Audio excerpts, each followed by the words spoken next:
大家好，我係蠍子奇 Nicole， 今日接受咗 JCCAC 嘅1分鐘挑戰。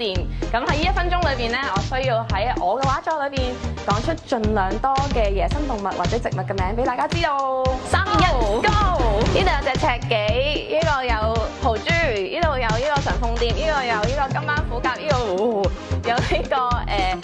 獼猴，之後有麻鷹、小白鷺、呢個馬蹄蟹啦，有呢個白頸鴉啦，有呢個蠔啦，又係小白鷺，又係麻鷹啦，之後有呢個豬籠草，呢度有個野豬，有個黑康蟾蜍，有呢個兩面針，然之後我哋一齊過嚟睇下，有好多唔同嘅學豆科嘅種子啦，有香港茶啦、香港杜鵑啦，同埋呢個洋紫荊啦，有呢個蘇眉嘅男仔啦、女仔啦，同埋 BB 啦，花油麻藤啦，呢個係唔記得咗係咩蝙蝠添，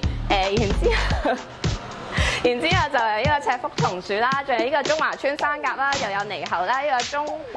中國壁虎啦啲。咁今日都帶大家睇咗好多唔同嘅畫作裏邊嘅野生動植物啦。咁其實香港有好豐富嘅生物多樣性嘅。咁平時大家都可以多啲留意大自然裏邊身邊嘅一啲野生動物啦。咁除此之外都可以嚟我尖沙咀呢邊嘅畫展咧去欣賞下我嘅畫作，同埋都有呢啲資訊提供翻俾大家嘅。